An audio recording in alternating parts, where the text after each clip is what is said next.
भारत और कनाडा के बीच में जो हाल ही में रिश्ते अभी हमारे को ख़राब दिख रहे हैं, ये कोई पहली बार नहीं है। आज के इस वीडियो में हम समझने की कोशिश करेंगे कि ये रिश्ते हमेशा से ऐसे ही ख़राब रहे हैं और कनाडा और भारत के बीच में फ्रिक्शन पॉइंट्स बहुत ज़्यादा रहे हैं। 1947 में जब भारत आज़ाद हुआ, उस समय एक पाकिस्तान जैसा नीच निकम्मा देश, उसने भारत के कश्मीर के ऊपर इलीगली एक आक्रमण किया, जिसकी वजह से भारत और पाकिस्तान के बीच में एक युद्ध हुआ। इस युद्ध के बाद जब ये मैटर पूरा भारत और पाकिस्तान का संयुक्त राष्ट्र यानी कि यूनाइटेड नेशंस पहुंचा, तो उस समय निर्णय यूनाइटेड नेशंस में ये लिया गया कि सबसे पहले कश्मीर घाटी में एक सीज़ फायर होगी। सीज़ फायर होने के बाद जब ट्रूप्स पाकिस्तान अपनी कश्मीर घाटी से जो उसने इलीगली ऑक्यूपाई करके टेरिटरी में रख रखी हैं, जब वो उसको हटा देगा, तो उसके बाद वहाँ पर एक प्लेबिसाइट होगा। पहली बात तो आज तक ये बात फैक्ट है कि पाकिस्तान ने अपनी ट्रूप्स वहाँ से कभी कश्मीर घाटी से हटाई नहीं, तो उसने सबसे पहला संयुक्त राष्ट्र के उसी पॉइंट का उल्लंघन किया। मैटर वो नहीं करता, मैटर ये करता है कि जब ये पूरा का पूरा इशू वहाँ पर कश्मीर घाटी को लेकर डिस्कस हो रहा था, तो 1948 में उस समय कनाडा की सरकार ने भारत के खिलाफ पहली बार अपनी एक एंटी इंडिया पोजीशन ली थी। पोजीशन क्या ली थी कि जब संयुक्त राष्ट्र ने ये बात बोली कि भाई सभी के निर्णय के बाद एक ये फैसला लिया जा रहा है, सभी की सहमति के बाद एक ये फैसला लिया जा रहा है कि पहले सीज़ फायर होगी, उसके बाद प्लेबिसाइट होगा, तो कनाडा एकमात्र ऐसी कंट्री थी जिसने उस समय इस चीज़ को अपोज करते हुए पाकिस्तान का साथ और समर्थन लेते हुए ये बात बोली कि नहीं, सीज़ फायर बाद में कभी हो जाएगी, आप पहले प्लेबिसाइट करा लीजिए। खैर, कनाडा का भारत के खिलाफ का ये व्यवहार जो 1947-48 से ही हमें समझ में आने लगा, हमें एक चीज़ समझ आ चुकी थी कि आने वाले समय में ये हमारे लिए एक दिक्कत बनेगा, और आगे हुआ भी। 1970 के दशक में जब भारत में इंदिरा गांधी की सरकार थी, तो उस समय कनाडा के अंदर जो भारत का सिख डायस्पोरा वहाँ पर रहता था, उस डायस्पोरा के बीच में एक सेपरेट सिख स्टेट की डिमांड को उछालना और उस सेपरेट सिख स्टेट की डिमांड को एक खालिस्तान मूवमेंट के नैरेटिव में बनाकर उसको भारत में इंपोर्ट करवाना, ये वाला काम भी जो है कनाडा ने उस समय शुरू किया। उसका सबसे बड़ा कारण ये था कि कनाडा को ये लगने लगा कि भाई भारत को यदि आर्म ट्विस्ट करना है तो उसके पंजाब में हम लोग ये खेल खेल सकते हैं, और उस समय पंजाब के अंदर ये खेल खेलने के लिए कनाडा ने अमेरिका, पाकिस्तान और साथ ही में ब्रिटेन का सहायता लेते हुए इन तीनों चारों देशों ने मिलकर पूरी खालिस्तान मूवमेंट को बढ़ावा दिया, जिसके तहत जो भारत का पंजाब का गया हुआ सिख डायस्पोरा इन सारे देशों में रहता था, उन्होंने वहाँ से इस डिमांड को उठाना चालू कर दिया। फिर उसी डिमांड की मटीरियलाइजेशन जो है भारत में हुई, जब जर्नैल सिंह भिंद्रावाला जैसे व्यक्ति को प्रमोट कर कर एक वायलेंस का कल्चर 1980 के दशक में लगाया गया। 1990 के दशक में जब खालिस्तान की पूरी मूवमेंट को इवेंचुअली भारत की सरकार के कठोर निर्णयों के बाद ख़त्म किया गया, तब इन देशों को ये चीज़ समझ आ गई कि भैया हमने जो पिछले 2 से 3 डेकेड्स यानी कि लगभग 20 से 30 साल जो मूवमेंट को नर्चर करके हमने चढ़ाया था, बढ़ाया था, अब वो हमारे काम की नहीं रही, क्योंकि भारत सरकार ने उसको सप्रेस करके ख़त्म कर दिया। लेकिन दिक्कत क्या थी? दिक्कत ये थी कि सिख डायस्पोरा जो है इन देशों में अभी भी प्रेजेंट था, जिसमें से कनाडा एक बहुत बड़ा देश था। आज की डेट में 2024 में इस समय कनाडा के अंदर एक बहुत साइजेबल चंक जो है सिख पॉपुलेशन का वहाँ रहता है। ये वही लोग हैं जो आज से 20 से 30-40 साल पहले इन्हीं के माँ बाप ने उस समय इस खालिस्तान के पूरे मूवमेंट को बढ़ावा देने के लिए समर्थन किया था। कनाडा ने 1990 से एक नई रणनीति अपनाई। उसने रणनीति ये अपनाई कि कनाडा में उसने जितने भी गुरुद्वारे थे, उन गुरुद्वारों के अंदर जितने भी ये रेडिकल एलिमेंट्स थे जो कि इस प्रकार का नैरेटिव को चढ़ाने और बढ़ाने में मदद कर सकते थे, कनाडा की सरकार ने टैसिटली उनको बढ़ावा दिया। इससे फ़ायदा क्या हुआ? इससे फ़ायदा ये हुआ कि लगभग जब हम 2000 के दशक में पहुँचे, तो उस दशक तक कनाडा के अंदर एक रेडिकल वेव खालिस्तान की, जो कि ऑलरेडी भारत में तो सप्रेस हो चुकी थी, उसका एक डायस्पोरा लेवल पर दोबारा से रिवाइवल हुआ। ये महत्वपूर्ण इस कारण से है क्योंकि कनाडा उस समय अमेरिका के बिहाफ पर इस फॉल्ट लाइन को एक्सप्लॉइट फिर से करना चाहता था। उसको ये बात समझ आ चुकी थी कि जब मुझे अमेरिका जो मेरा मालिक है, जब मुझे बोलेगा छू, तो उसी समय मैं इसी पर्टिकुलर मूवमेंट को दोबारा से जो है एक रणनीति के तहत भारत में दोबारा उजागर करूँगा।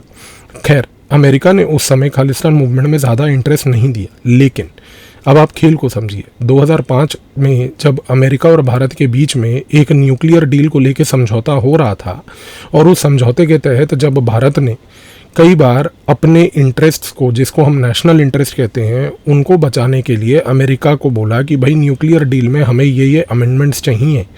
तो उस समय अमेरिका को लगा कि भाई भारत जैसा देश हमें डिक्टेट नहीं करेगा कि हमें क्या करना है, और ये इंश्योर करने के लिए कि कुछ ना कुछ छोटी मोटी फॉल्ट लाइन भारत की हम पकड़ के उसको जो है प्रेस करना शुरू करें, जिससे कि एक मैसेज दें कि भाई हम आपके यहाँ पर आके भी डिस्टर्बेंस कर सकते हैं। उस पूरी चीज़ को एग्जीक्यूट करने के लिए अमेरिका ने एक 2 पॉइंट रणनीति अपनाई।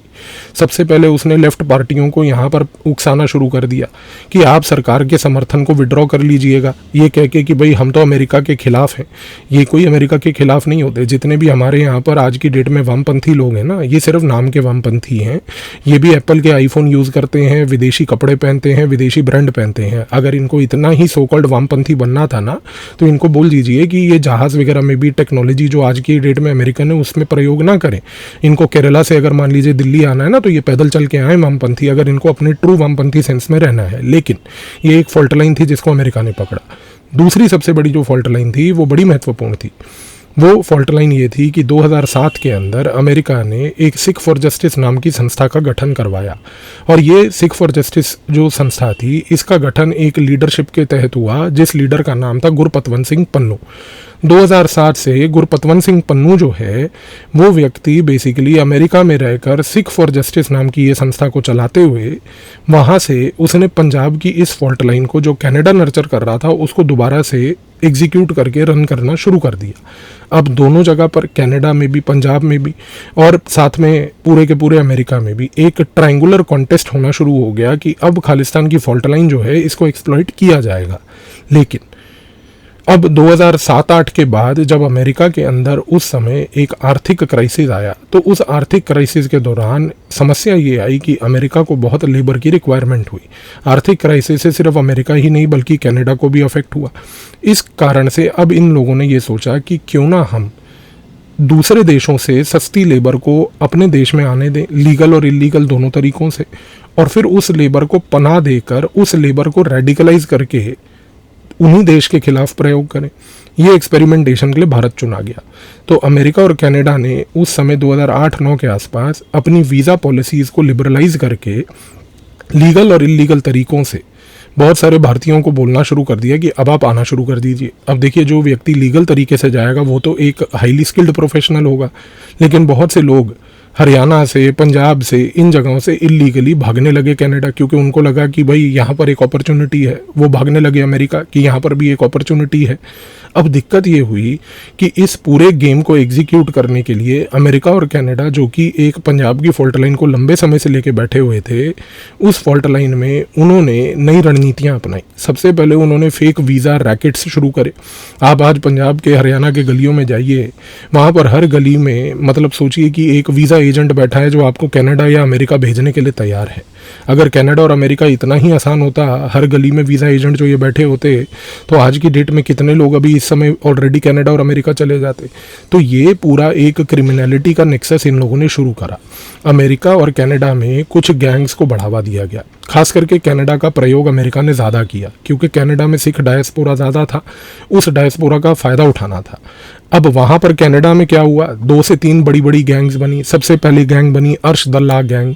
एक लांडा गैंग बनी, इसके साथ साथ एक रिंडा की गैंग बनी। इन 2-3 गैंग्स ने मिलकर जो है 2 काम शुरू करे। सबसे पहला काम इन्होंने ये शुरू करा कि इन्होंने पाकिस्तान के साथ इंगेज करके पंजाब के अंदर जो ड्रग इकोनॉमी पाकिस्तान 1990 के दशक से चला रहा था, उसी ड्रग इकोनॉमी के साथ पैरेलल में एक इलीगल वीज़ा इकोनॉमी शुरू करी, जिससे कि ये इलीगल तरीके से बच्चों को यहाँ से भगा कर ले जाते थे। अच्छा, दूसरी चीज़ क्या हुई? दूसरी चीज़ ये हुई कि गुरपतवंत सिंह पन्नू जैसा व्यक्ति 2007 से जो अमेरिका के पेरोल पर आ चुका था, वो वहाँ से बैठकर पंजाब के खिलाफ, पंजाब में सेसेशनिज्म जैसे मूवमेंट्स के खिलाफ अब वो वहाँ से स्पीचें देनी उसने चालू कर दी। अब इन लोगों को एक चीज़ ये समझ आ गई कि आने वाले समय में जब भी भारत के खिलाफ हमें कोई भी कार्य करना है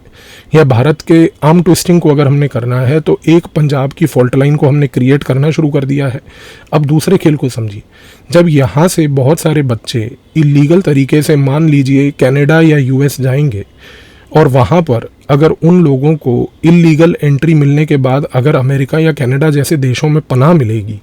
तो सबसे बड़ा फ़ायदा किसको होगा? उन्हीं दोनों देशों को होगा, क्योंकि वो लोग उस समय एक रणनीति के तहत ये खेल खेलेंगे कि जितने भी इलीगली आए हुए लोग हैं उनको ये बात बोली जाएगी कि देखिए, आपके ऊपर कानूनी तौर पर तो हम कार्रवाई कर सकते हैं, लेकिन हम कानूनी तौर पर कार्रवाई करेंगे नहीं। अगर आपके ऊपर कार्रवाई आप चाहते हैं कि हम ना करें, तो उसका सबसे सरल तरीका ये है कि आप केवल वो कीजिए यहाँ पर जो हम आपसे चाहें।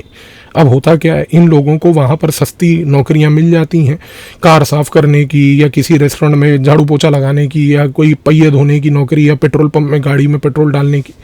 अब ये टाइप की नौकरियां करने के साथ साथ अमेरिका और कनाडा क्या करते हैं कि वो इन लोगों को लोकल गुरुद्वारों के टच में लाते हैं। खुद कुछ नहीं करते डायरेक्टली, लोकल गुरुद्वारों के टच में लाकर उन गुरुद्वारों को रेडिकलाइज करके वो रेडिकल कैंपेन गुरुद्वारों से इन लोगों तक पहुंचाया जाता है। और फिर क्या हुआ, इसके बाद ये होता है कि ये सारे लोग जो विदेश में बैठे हैं, एक नंबर के निखद और निकम्मे किस्म के लोग जिनके पास कोई नौकरी नहीं, वहाँ पर कोई ढंग का कार्य नहीं, $5, $10, $12 प्रति घंटे के उस पर काम कर रहे हैं वहाँ पर, उन लोगों ने अब क्या करना शुरू कर दिया है कि फेसबुक, इंस्टाग्राम और जितने सोशल मीडिया हैं, इस पे वहाँ पर कनाडा में और अमेरिका में बैठकर खालिस्तान की डिमांड को दोबारा से रिवाइव कर दिया है। अब आपको यदि खालिस्तान चाहिए और अगर आप इतना हिम्मत रखते हैं कि भारत की सरकार को कन्फ्रंट करके यहाँ पर एक लड़ाई मोलेंगे, तो एक काम कीजिए ना सर, यहाँ पर आइए, आकर यहाँ खड़े होकर जो है पंजाब में फिर डिमांड कीजिए। आप इस समय अगर पंजाब में जाते हैं तो वहाँ पर हार्डली कोई ऐसा व्यक्ति है जो आज की डेट में ये बात ओपनली बोले कि हमें खालिस्तान का समर्थन करना है और हम एक सेपरेट स्टेट चाहते हैं। पंजाब की जनता पिछले 4 दशकों से एक वायलेंस के कल्चर को गो थ्रू कर चुकी है और सबको पता है कि इस वायलेंस में बड़ी शक्तियां इन्वॉल्व थीं और उन बड़ी शक्तियों ने अपने फ़ायदे के लिए पूरे एक राज्य के कई वंशों को तहस नहस कर दिया। पंजाब के अंदर इस समय कोई व्यक्ति ये नहीं चाहता है, लेकिन हाँ, 2 प्रकार के लोग आपको पंजाब में इस प्रकार के नैरेटिव को बढ़ावा देते हुए मिलेंगे। पहले वो लोग जो इस समय, जिनके आज की डेट में कई रिश्तेदार, भाई बहन वगैरह जो हैं वो बेसिकली कनाडा वगैरह में या अमेरिका में कहीं बसे हुए हैं, और दूसरे जो कभी वहाँ से कनाडा वगैरह से यहाँ पर आते हैं सो कॉल्ड छुट्टी मनाने कि भाई हम अपने परिवारजनों को मिलने आए हैं, वो आकर लोगों को यहाँ पर फिर से कोशिश करते हैं रेडिकलाइज करने की। अब इस सारे खेल के तहत 2-3 चीज़ें तो स्पष्ट हैं। पहली चीज़ ये स्पष्ट है कि देखिए, जहाँ तक कनाडा की बात है, कनाडा ने इस रेडिकलाइजेशन कैंपेन को कुछ ज़्यादा ही बढ़ावा दिया है और ये बढ़ावा 2 तरीके से हुआ। पहला तो जो ये अमेरिका के साथ मिलके एक इलीगल वीज़ा रैकेट चली रहा है इन 2 राज्यों से खास करके। आप मुझे एक सिंपल सी चीज़ बताइए, आज की डेट में आप जब ये बात सुनते हैं और बात समझते हैं कि भाई पंजाब से, हरियाणा से व्यक्ति उठ के कनाडा जा रहा है, मैंने ये चीज़ जो है, और शायद आपने भी बाकी भारत के किसी राज्य से क्यों नहीं देखी, भाई महाराष्ट्र से फॉर दैट मैटर आज की डेट में कोई कनाडा क्यों नहीं जा रहा है इस तरीके से। आज की डेट में लेट से मध्य प्रदेश से कोई आदमी कनाडा क्यों नहीं जा रहा उस पागलपन से। आप अगर मान लीजिए लेट से छत्तीसगढ़ में रहते हैं या उड़ीसा में रहते हैं या कर्नाटका में रहते हैं, क्या वहाँ पर कोई गली गलियों में ये वीज़ा एजेंट खुले हुए हैं? ये सिर्फ पंजाब और हरियाणा में ही क्यों खुले हैं? खेल समझिए, ये पंजाब हरियाणा में इन कारणों से खुले हैं क्योंकि इनको अंतर्राष्ट्रीय शक्तियों की मदद मिली हुई है। ये उन अंतर्राष्ट्रीय शक्तियों के साथ मिलकर इन 2 राज्यों के लोगों को रेडिकलाइज कर रहे हैं क्योंकि इनको पता है कि यहाँ पर एक ये भारत के खिलाफ यूज़ करने वाली फॉल्ट लाइन है और इस फॉल्ट लाइन के तहत ये खेल खेला जा रहा है। अच्छा, दूसरी चीज़ क्या स्पष्ट हो गई कि भाई पूरे इस इलीगल वीज़ा रैकेट में क्योंकि क्रिमिनल गैंग्स इन्वॉल्व हैं, अर्शदल्ला गैंग हो गया, लिंडा गैंग हो गया, ये सारे जितने गैंग्स हैं ये आज की डेट में बैठे हैं कनाडा में और ये ऑपरेट करते हैं कनाडा के सॉइल से। और कनाडा जो है हाल ही में ये बात बोल रहा है कि भाई भारत जो है वो क्रिमिनल गैंग्स को सपोर्ट कर रहा है कनाडा में बैठ के। भाई हमें ये काम करने की आवश्यकता नहीं है, बल्कि ये काम तो आप कर रहे हैं जिसको एक्सपोज करने की आवश्यकता है कि आपके यहाँ पर क्रिमिनल गैंग बैठे हैं और वो क्रिमिनल गैंग आज की डेट में भारत में ये इलीगल काम कर रहे हैं, जिसमें सबसे पहला ड्रग इकोनॉमी चलाई जा रही है और दूसरा एक इलीगल वीज़ा रैकेट चलाया जा रहा है। और तीसरी सबसे महत्वपूर्ण चीज़ आप समझिए, ये बात मैं आपके साथ पहले भी 1-2 वीडियोस में कर चुका हूँ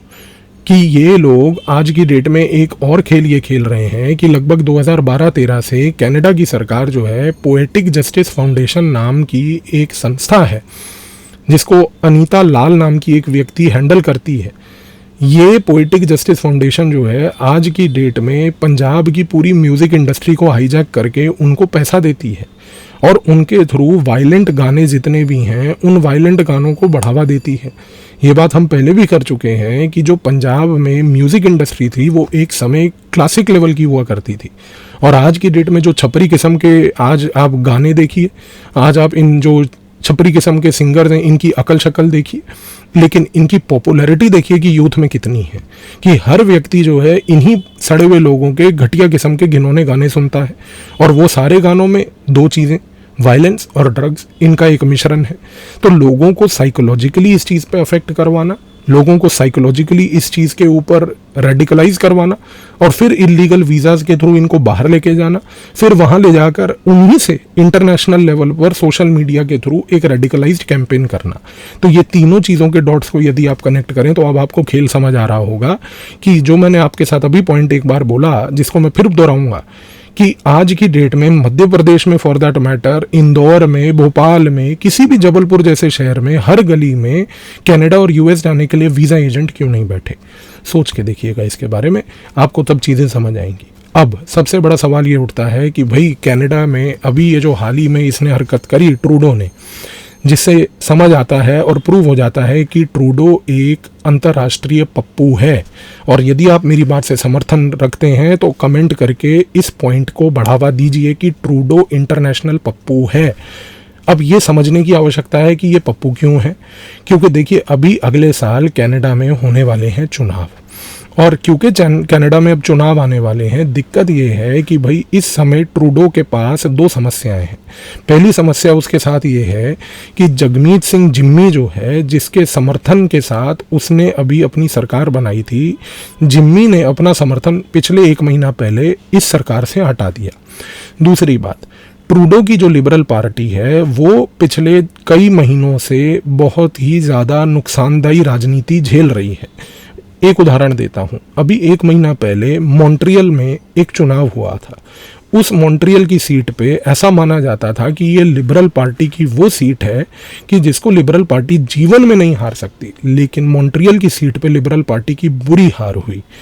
दिक्कत ये है कि इस समय जस्टिन ट्रूडो की खुद की पॉपुलैरिटी इतनी घट चुकी है कि उसको अब दो चीज़ें समझ आ गई हैं। पहली चीज़ कि भाई जगमीत सिंह जिम्मी का समर्थन उसके पास नहीं है, तो उसको ये पता है कि भाई लाखों की मात्रा में जो सिख डायस्पोरा रहता है, अब कहीं ऐसा ना हो आने वाले समय में 2025 के चुनाव के दौरान कि जगमीत सिंह जिम्मी जो है वो सारे सिख सीटों को दोबारा से ले जाए। तो ये बेसिकली कनाडा के अंदर एक अंदरूनी राजनीति चल रही है कि जिसमें जस्टिन ट्रूडो जगमीत सिंह जिम्मी के वोट काटना चाहता है। तो अब जगमीत सिंह जिम्मी के वोट काटने के लिए ट्रूडो जो है वहाँ पर खालिस्तान के इशू को डिलिबरेटली खुद उठा रहा है, क्योंकि अब वो ऐसा एक मैसेज देना चाह रहा है वहाँ के सिख डायस्पोरा को कि देखिए, मैं तो अगर इस हद तक चला जाऊंगा कि यदि अगर मान लीजिए खालिस्तान के इशू पे मुझे डिप्लोमेट जो भारत के वहाँ पर कनाडा में हैं उनको एक्सपेल भी करना पड़ जाए तो मैं कर दूंगा।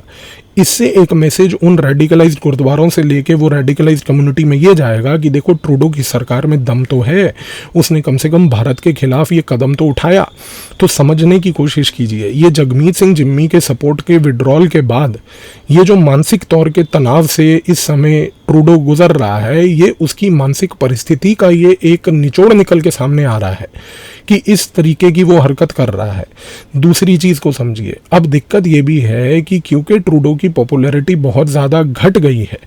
तो उसकी पॉपुलैरिटी घटने के बाद एक चीज़ तो तय है कि इस समय जो कंजर्वेटिव पार्टी है, जो लिबरल पार्टी के ऑपोजिशन में है, वो पार्टी इस समय आने वाले चुनाव में 2025 में ऐसा माना जा रहा है कि उसकी पोजीशन ज़्यादा बेटर है। और पियर पॉलीवर जो कि इस समय कंजर्वेटिव पार्टी का हेड है, वो व्यक्ति आज ऐसा माना जा रहा है कि आने वाले चुनाव में वो व्यक्ति जो है हो सकता है कि कनाडा का अगला हेड ऑफ द स्टेट वो बने। भारत की सरकार ने, क्योंकि जस्टिन ट्रूडो की ये नीच हरकतें काफ़ी लंबे समय से चल रही थीं, हमने उस कॉन्टेक्स्ट में हमारी जो इंटेलिजेंस संस्थाएं हैं उन्होंने 2-3 कार्य बड़े अच्छे किए हैं। सबसे पहला कार्य ये किया है कि भाई क्योंकि आज जस्टिन ट्रूडो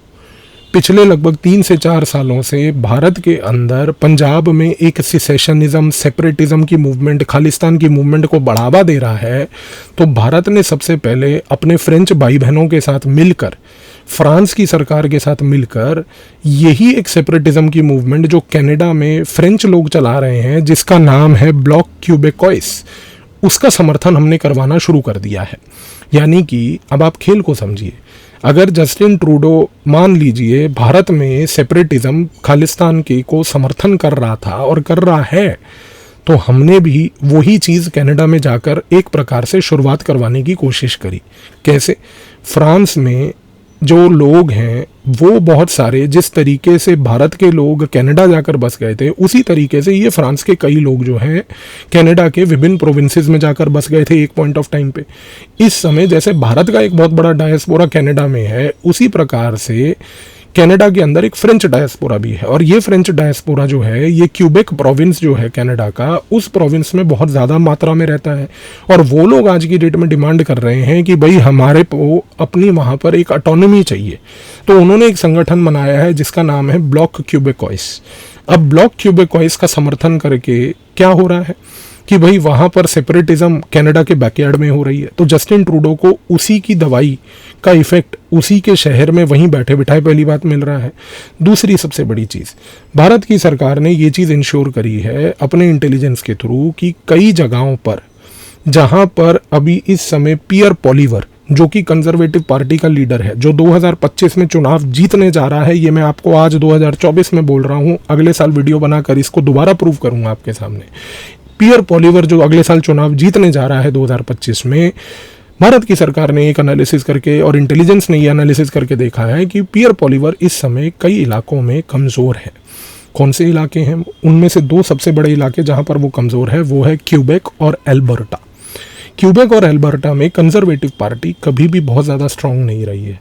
इस कॉन्टेक्स्ट में अब क्या हो रहा है कि हम लोग बैक एंड लेवल पर पूरा सपोर्ट करते हुए ये इंश्योर कर रहे हैं कि क्यूबेक में और एल्बर्टा में जहां पर कंजर्वेटिव पार्टी इस समय कमज़ोर है, उधर जितना भी डायस्पोरा है उस डायस्पोरा के साथ एंगेज करके उनको कन्विंस किया जाए कि आपको आने वाले समय में कंजर्वेटिव पार्टी के लीडर का समर्थन करना है। दूसरी सबसे बड़ी चीज़, भारत की सरकार ने एक काम और किया है। भारत की सरकार ने ये देखा है कि भाई कनाडा में जो ब्रैम्पटन साउथ है, ब्रैम्पटन साउथ में जो लिबरल पार्टी जो है, जो कि जस्टिन ट्रूडो की पार्टी है, वहाँ पर जो उसकी इस समय की चुनी हुई लीडर है उसका नाम है सोनिया सिद्धू। और जो कंजर्वेटिव पार्टी है वो वहाँ पर बेसिकली टिकट देने के लिए तैयार है एक व्यक्ति को जिसका नाम है तजिंदर सिंह। और तजिंदर सिंह इस समय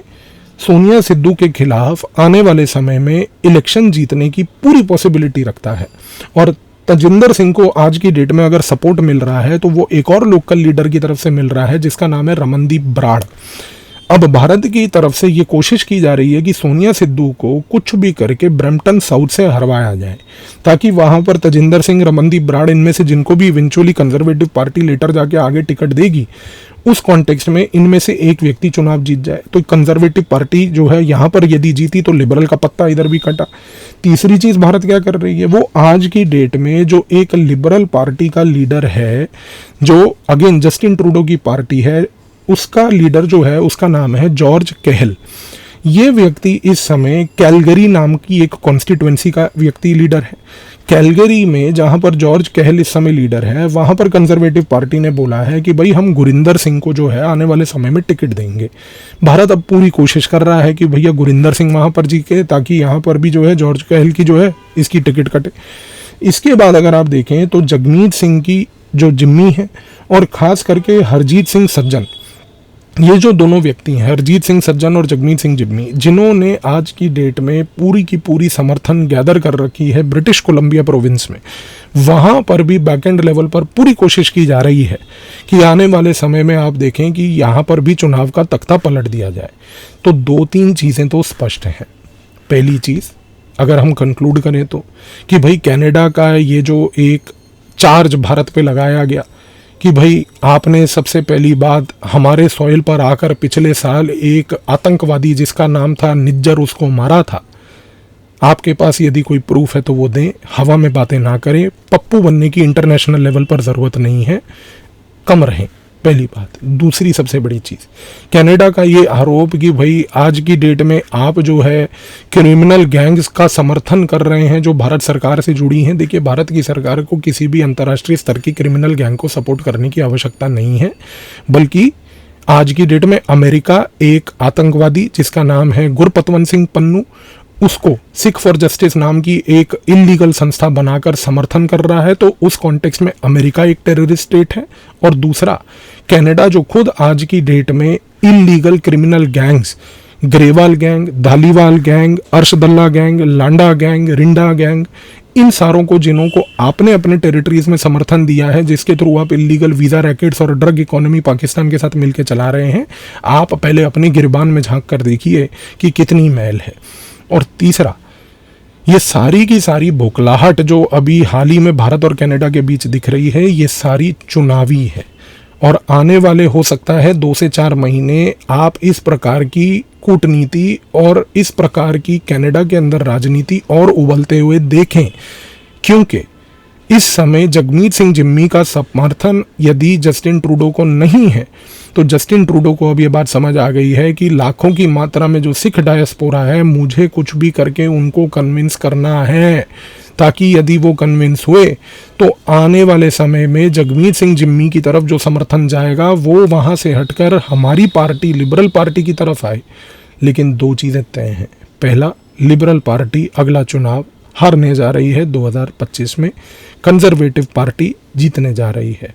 दूसरा, जस्टिन ट्रूडो अब नहीं आने वाला, पियर पॉलिवर 100% आएगा। पियर पॉलिवर को पूरा समर्थन भारत की सरकार देगी, दे रही है, देती रहेगी। आई होप इस वीडियो के बाद आपको पूरी की पूरी भारत और कनाडा के बीच के इस इशू के बारे में कंप्लीट क्लैरिटी मिल गई होगी। बस एक आग्रह है, कमेंट में जस्टिन ट्रूडो अंतर्राष्ट्रीय पप्पू है जरूर लिखिएगा। धन्यवाद।